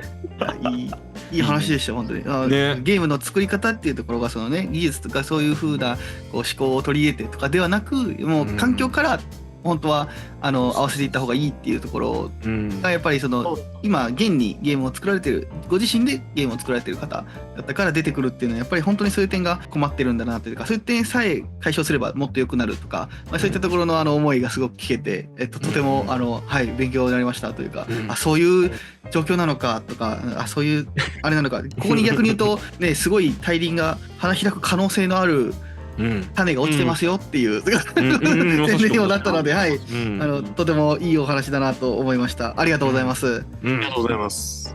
はい、そんなゲーム制作付けというか、そのコンテンツに触れ続けて溺れてるような大仙花さんですけど、ちょっと私生活どうされてるのかで若干気になりまして、気になるプライベートというかマジで一本みたいなのでちゃんと生きてんのかなみたいなそうですね、ゲーム作ってゲームやってを繰り返しているだけです。いやすごいそんなやってることといえばゲームやってることといえばゲーム制作ということなんですけど、なんか最近のお気に入りのものというか買ってよかったなとか、これずっと気に入って使ってんだよねみたいな、そういったものとかってあります？なかなか結構去年まで資金的にかなりきつきつ、だいぶねギリギリな生活を送っていたんですよ。余分なものも買えず、今はいろいろあって解消されたんですけどね、解消されて、使える金あるなっつって何買おうなった時に、あんまもう思い浮かばない物欲がいざですよね。いざなってもなんだろうってなりますよね。制作に必要な機材とかはいっぱい買ってる、モニター買ったりだとか、サウンド関連の機材を買ったりだとかはしてるんですけど、買うもんねえかなと思って、そういえばカップラーメンとかめっちゃ食うからお湯すぐ出せた方がいいよねって言って、電気ケトル実用的なやついったな。そこそこいいのを買って、これがすごいねいいんですよ。いいんですよ。電気ケトルにいい悪いあるんですね。めちゃくちゃいいやつがあって、知らないかも来る。そうなかなかね、なんだろう、今までっていわゆる夜間とかで沸かしてその都度沸かす必要があるんですけど、電気ケトルってもう水入れてれば勝手にお湯を沸かしてくれる。これは当たり前なんですけど、それもめちゃくちゃ長い時間保温してくれるんですよね。へえ。常にお湯がある状態にできる。沸いた一瞬だけじゃないんだ。ずっとその温度をキープみたいな感じか。設定で何度か設定できるんですけど、だいたい90度ぐらいで保温しておいて、そうすると電気代かかるかなと思ったけど、別にそこまでかからないような象印。保温っていうのがいいですね。再沸騰みたいなの結構見ますけど、そうじゃなくてキープいいな。電気代もねちゃんと抑えれるし、再沸騰も全然できるんですけども、別に90度あればカップラーメン食えるので、そうですよね。ちょうどいいぐらいですよね。お茶とかも入れれるし、でこれに合わせてなんか、溶かしたらすぐ飲めるコーヒーとかあるじゃないですか。ある。俺昔それめちゃくちゃ嫌いでめちゃくちゃまずかったんですよ。でもせっかくだし試してみるかって試してみたら、最近のやつやっぱ美味しいですね。やっぱ上がってるんだ、品質。上がってる気がしますね。昔こんなもん飲めるかってレベルだ。薄いイメージがあるかな。そうですよね。お湯の味じゃないんですよ。そう。なんかコーヒー湯みたいな、コーヒー水みたいな。最初の舌触りのアタック感が弱いイメージだった。わかる。それがね、だいぶ解消されてて、悪くねえな。そう。コーヒー感ってもう僕あれだわ、SE 作る時とか音楽のクリエイティブでしか聞かない言葉聞いてすげえ納得しちゃった自分がいたからな今。そんな感じですよ。そう今の言い方は完全に SE の言い方。いやそうちなみに、そのコーヒーのその粉の銘柄はこだわりあるんですか？いやあんまり。いや何でもいい。実家ではめちゃくちゃコーヒー飲んでたんですよ。実家ではコーヒーメーカーがあって、そこ高めのを買って、ガチなやつだ。ガチのやつを買って、結構ミルでちゃんと引いて、引き具合とかをちゃんとしてたんですけど、まあ一人だとねやんないっすよね。やらない。実家だと親の分とかを一緒に入れれるんで、まあそうですよね。入れようかっつっていいよっつって入れて一緒に飲むができるんですけど、一人だとね、2杯も3杯もコーヒー飲まないんですよ。確かにな。そうコーヒーメーカーあるんですけど、洗うのも大変だしな。どっちかっていうともうコップに粉シャーって入れてお湯ドボドボって入れた方がまあ早いし楽だし経済的。味もそんな悪くない。昔はもう無理って感じだったんですけど、ありだなっていう感覚になってますね。最近の飲んでないから飲んでみようかな。僕もコーヒーこだわってた時期があって、今はちょっと寝れない問題が出てちょっとカフェイン抜いてるんですけどコーヒー豆屋でひいてもらった豆絶対買いに行ってたし、あとセラミックで作ったセラミックってなんか石で焼いたろ過装置みたいなの買って、それに粉入れてそこからお湯注いでみたいなのをやってました。しっかりしてでなんか水がまろやかになるみたいな、そういうなんか石のフィルターみたいなのがあって、味変わりますか？そうなんか日本で特許取ってますみたいなやつをじゃあ買いますって実際なんかね美味しい気がする、豆のおかげかわかんないですけど、実際なんかそれがなんかお酒をね日本酒と通したらちょっとまろやかになるみたいな、なんとなく感じるんで、そうやって別で使ってはいるんですけど、そういうなんかフィルターにこだわり出したりとかをして、多分このままいくとワンチャンありますよ。いいですね。いや、コーヒーマジでコーヒーめちゃくちゃ好きだからコーヒーメーカーも買ったんですけど、なかなか買ってないのもったいねえな。その家庭的な感じだと普段飯ってちゃんと料理してる人ですか？いやカップラーメン食う言うてたやん。確かにね。いやでもコーヒー一人で入れるとか話あったから。そんなわけないですよ。いや本当に一人分作るのめんどくさい。そうだよな。本当に。本当に。だから前ルームシェアしてたって言ってたんですけど、してた時は3人分ぐらいを一気に作れたんですよね。それでも作るもののレパートリーが決まってたカレーと親子丼とあとスパゲッティと何作ってたっけな、なんか油淋鶏か、すげえ親子丼みたいなもんなんです。あと麻婆豆腐。大鍋料理だ。大鍋だ。めっちゃ簡単。そういうのを作るの結構好きなんですけど、でも一人だとやらない。もうめんどくさいが勝ちましたね。最近はもうずっと外食してますね。そうなっていくよな。金かかるしな、料理。なんだかんだでかかりますよね。外食もかかるけども、なんだろう、手間賃とか時間考えると、もう外食でいいかなっていう。トントンぐらいの気がしますよね、本当に。そうですね。キャベツもね、クソ高くなってるし。高くなりましたね。そこだけ若干一人暮らし得かなと思うのが、量用意しなくていいんで袋詰めのやつでいいなっていう。コンビニ売ってるね。そうあれはね値段据え置きなんでなぜかと変わらない。素晴らしいことですよ。でもそんなにあります？なんかうちの近所だとあんまないんですよね。本当ですか？なんかスーパーとかにカット生食用だとコンビニでもありますけど、調理用の切ったやつとかだと全然なんかねお鍋用とかで切られたやつとか結構下茹で済みの何かとか結構スーパーに売ってたりするんで、一人暮らしの時っていうか今も一人暮らしですけどは結構使いますね。なんか切るのもめんどくさいし、たくさん買うのも使い切るかわからないしみたいなんで。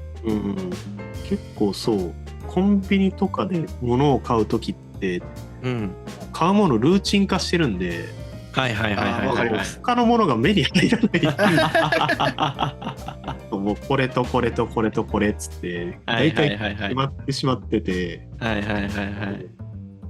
かなかそっから私はあんま買えない派なので、たまに買えるんですけど何が売ってるかをちゃんと見てないかもしれない。コンビニどこ派なんですか？セブン入れとかローソンとかで。セブンイレブン派ではあったんですよ。はい。そう昔すごい好きで、パンが死ぬほどうまくて、美味しかったですよね。美味しかったとか言っちゃ失礼ですけど。昔は美味しかった。ただ今はそう新しく、なんだっけ、そうマイバスケットが近所にできてしまって、マイバスケットの値段感からすると、コンビニそう高いんですよ。正直高いですね。3割増しになっちゃうから、もうここでいいやっつってずっとマイバスケットですね。マイバスケット安いっすよね。安いです。めちゃくちゃ近所にあるからすごい助かってるんですよね。それいいな、確かに。マイバスケットでその弁当とかも買うんですけど、弁当のレパートリーとかめっちゃ少ないんで少ないんだ。飽きがきます。確かにね。素材がちょっと高いんですよね。そう。そっか、高かったか、確かに。結構ね、いわゆる一人暮らし向けの商品としていっぱいその惣菜を小分けにして売ってくれてるんですけど、ちょい高ですね。これをちゃんと飯分買うと下手したら2000円近くいっちゃうから、外食の方が安いやんっていうね。あんまりっていう感じになっちゃうんですよね。確かにな。弁当は安いですけどね、全然500円手前ぐらいで売ってるんで。はい。でもすげえ親近感しかないわ。食生活とか物欲的な意味で最近買ったものも含めてめちゃくちゃ親近感しかない。わかるっていう。本当に趣味がない。マジで家でやってることゲームと、映画かな、映画とかアニメ見たり、ネットフリとかで見たりしてるんですけど、それぐらいであんまりね、金のかかる趣味自体はもう、ゲーム制作が金かかる趣味なんですけど、そうまさしくまさしくほんまにそうなんですけど、それ以外には金かかってないですね今ね。なんかそうっすよね、コンテンツを作るか消費するかのどっちかのためにしか時間も金も使わんのがなんかベースになりますよね、生活の。なかなかでも作家としてどうなんだかは分からちゃんといろんなもん経験しろっていう。そうね。そう外に出るようには一応してるんですけど、なかなか偉い偉い、出なくていいやんって最近なり始めてるから僕はやばいな、そろそろところ行くのはいいな。あといろんな人と話すのがね、とてもいい。そう。この前ゲーム団であったじゃないですか。そうですね。だから外に出てあんだけの人とこう話すみたいなのがマジ久しぶりだったんで、なんか変な緊張とドキドキを持ちながらあそこに行っていろんな人と話してて、いやこれなんか僕の職業上もなんか人と話すのがメインの仕事だったりするんで、ここにドキドキしてる俺やべえなと思ってさすがにちょっとリハビリしていくかってなり始めましたね、ゲーム団をきっかけに。ゲーム団はマジでホームなんで、みんなゲーム好きじゃないですか。ゲーム好き、すげえもう気兼ねがないというかだってゲームのこと話せば話せるもん。結構困るのが営業の方なんですよ。いますね。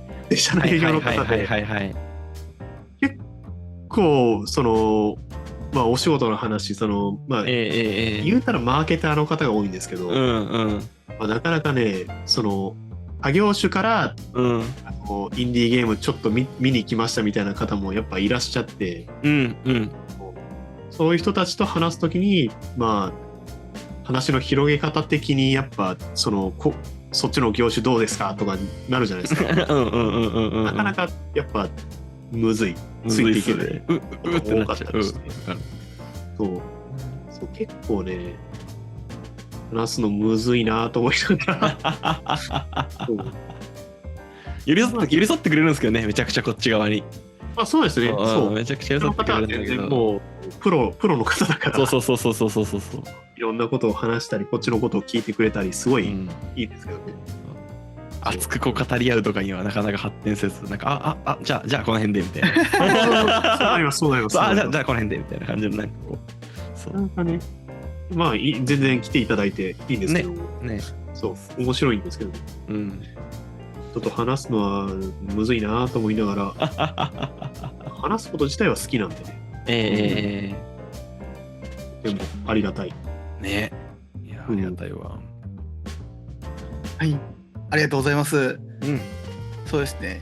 なんかもう昔からこうゲームだったり漫画だったりっていうそういうまとめちゃうとサブカルのコンテンツ、娯楽っていうとかものすごく好きで、それを自分でも表現したいというところから始まって、きっかけは友達の誘いだったかもですけど、そこで作ったものが評価されて、沼にはまるというか、そこで本当に喜びを知って、そこからどんどん熱量を持って制作されていってっていうところで、自分の近くにいる制作お化けと一緒だなというふうに感じたんですけど親近感しかなかったんだ、すごく、聞いたことある話だと言いながら聞いて、そんな中でやっぱり取り入れたものをこうどういうふうに自分なりに出すかとか、そういったところも工夫されつつ、どうやって最終消費者に届けてどう楽しんでもらうかっていうところまで考えて作られてるっていうところで、レンニコユギさんの素晴らしい作品がどうやって生み出されたかみたいなところもなんとなく聞いて取れたかなっていうところと、どういった生活されてるんだみたいな、ちょっとねものづくりクリエイターっていうところ、やっぱそこは見えてこないじゃないですか。そういったところも少し垣間見えるというかお聞きできてよかったなと思います。見せたいところではないですけど、そうですよね。そうね。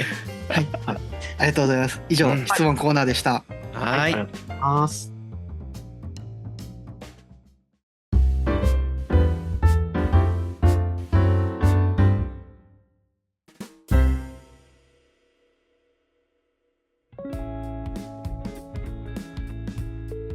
お送りしてきましたクレアクランカフェ、作業のお供にどうですか。まだまだお話ししていたいんですけども、そろそろいいお時間になりましたというところで、ここで宝泉家さんから視聴者の皆さんに向けて、メッセージいただけますでしょうか。はい。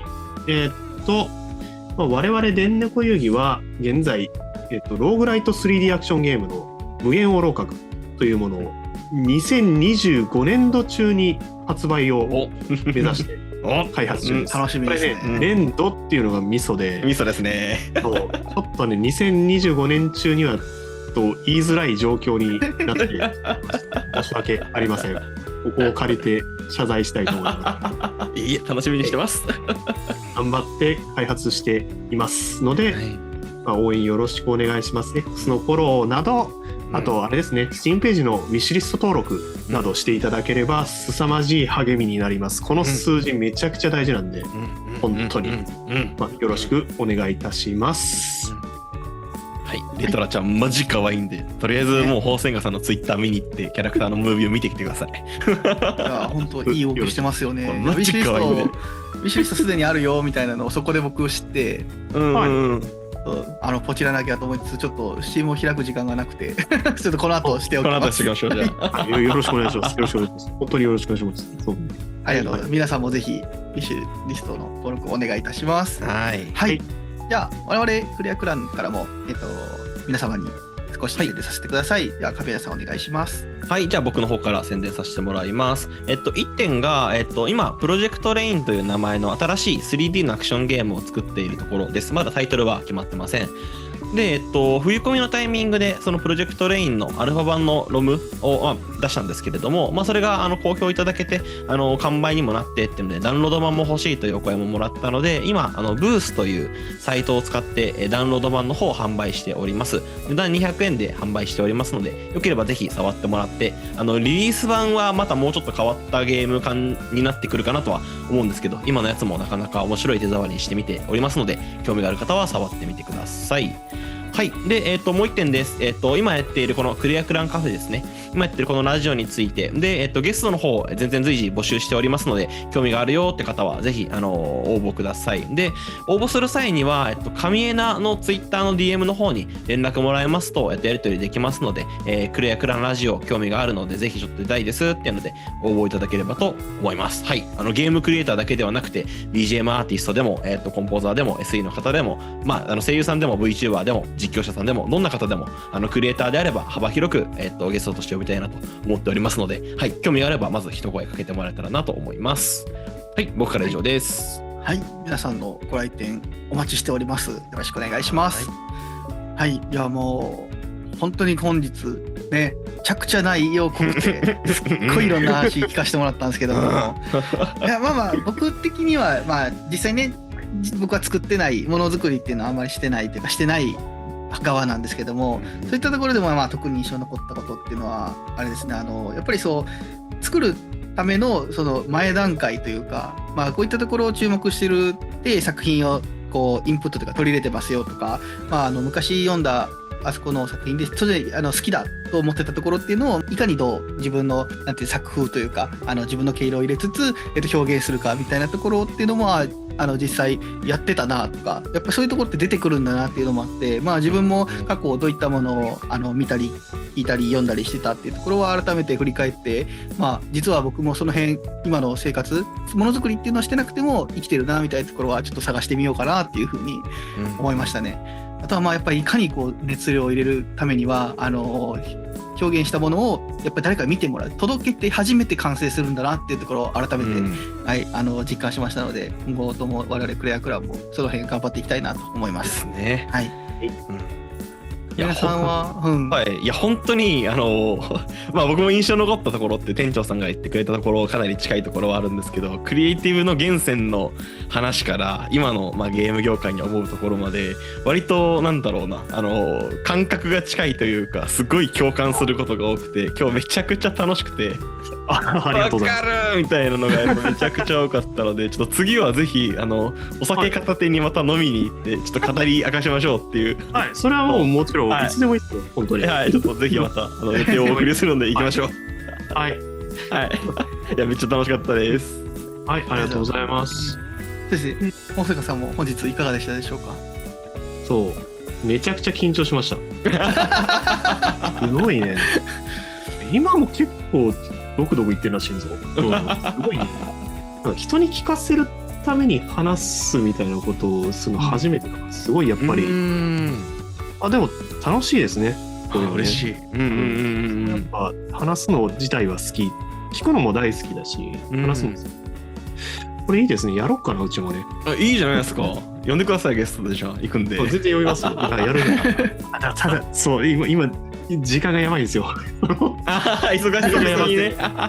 リリース後にリリース記念で。そうね。確かに。そのタイミングだったら全然ありかもしれないですね。そうであとその好きな漫画を教えてくださいと言われて、そういろいろ考えて、やっぱそれぞれの作品に自分の創作ルーツが入ってることに今回初めてじゃないですけど気がついて、やっぱルーツめちゃくちゃ大事だな大事。感覚を得ましたね。言語化する機会がやっぱなかったというか避けてましたね。好きなものは好きだけにしておきたいという気持ちがあったりして、あんまりそういう心理が働いていました。なのですごい勉強になってよかったと思います。ありがとうございます。よかったです。あと上平さんが正直そのコミケで初めてお会いして。この人めっちゃやり手のディレクターさんやんっていうちょっっと住む場所全然違うやん。なんかね、ビジネス色強めみたいなね、プロデュース色強めみたいなね、その第一印象は感覚だったんですけども、やっぱ思ったよりもやっぱすごいこっち側、ものづくり側ですね。もう泥臭いものづくりオタクだなーっていうのを知れてすごい良かった。よかったです。親近感本当にそう一緒やんってマジで思ったので、宝泉家さんともやっぱ一緒なんだな、みんなそんな感じなんだなっていう感覚になりました。本当に今日は呼んでいただき本当にありがとうございました。よかったです。ありがとうございます。はい、ありがとうございます。ですね。今回宝泉家さんにいろいろ質問っていうことで我々側から聞いて、それに答えていただいてっていう風にしてたんですけども、宝泉家さんから逆に、我々でもいいですし、他のこういったクリエイターの方、ゲーム制作でもいいし、他の、クリエイティブ活動されている方に対してこういうこと聞いてみたいなみたいな、次こういう人来たらこんなことを質問してよっていうようなことがあればちょっとお聞きしたいなと思います。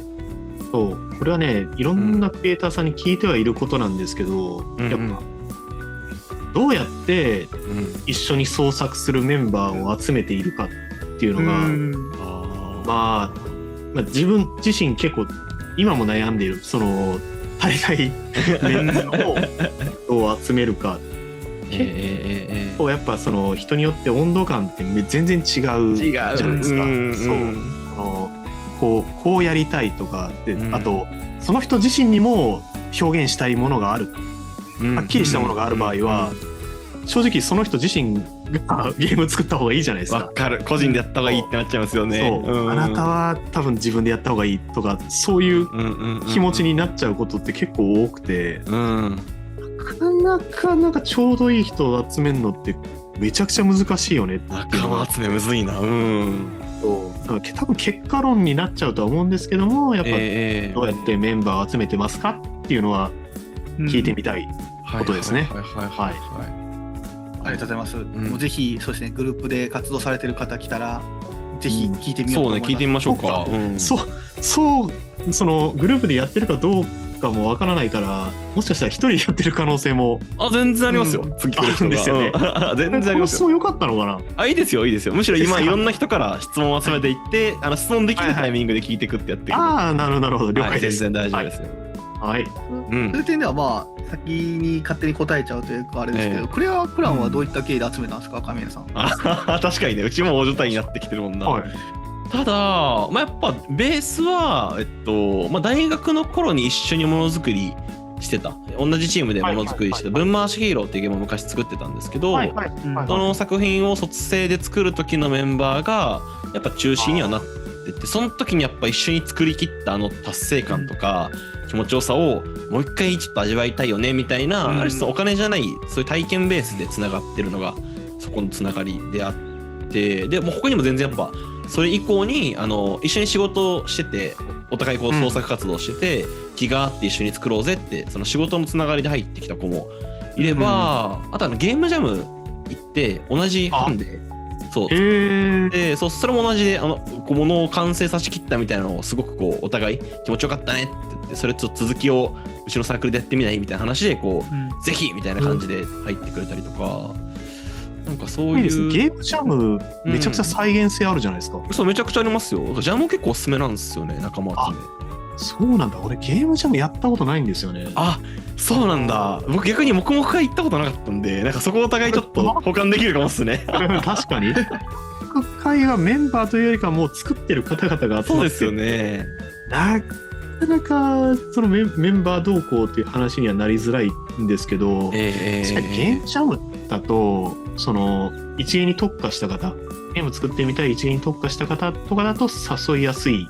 そうだし、初めて作ってみますみたいな人も混ざってるんで、そこでやっぱ面白かったってなると一緒にって全然話もあるので、じゃあそこで大失敗しちゃうとあんまりうまくいかない可能性もある。でも何回かやってみればみたいな話だと思うので、確かにね。そう死にはしないので。ありがとうございます。本当に参考になりました。いえ、まあこれはクレアクランでのお話なんで、他もちょっと団体系来たら聞いてみましょうよ。僕も気になる。よろしくお願いします。はい、ありがとうございます。はい、ではお時間になりましたので、本日はこれにて閉店となります。ここまでのお相手は店長と神枝と高専科でした。では次回からもよろしくお願いします。さようなら。さようなら。ありがとうございました。ありがとうございました。は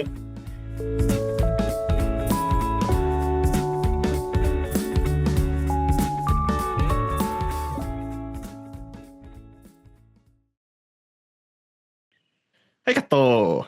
お疲れ様でーす。ありがとうございました。いや、ありがとうございました。なるほどな。まあでもやっぱ喋りたいことついつい出ちゃいますね。出てきちゃう。私自身がまあ目移りするタイプなんで、これやべってなりますね、これね。話してると。別の方向に行き過ぎたみたいな。マジで、そういう系の人と話すと、無限に話せちゃうんですよ。いや、わかる。僕もめっちゃ気をつけてたもん、今回。やべえと思って。僕も妄想し始めると、もう、これどっちらかるな、みたいなのを含めて。そうなっちゃうんですよね。とはいえね、僕も広げまくってて、店長さんが切るタイミングむずいっつってそう言ってたから。まあ、繋がってるからいいや、みたいな。まあね。ダメですよ。ものづくりに狂ってる奴らを付き合わせるとこうなります。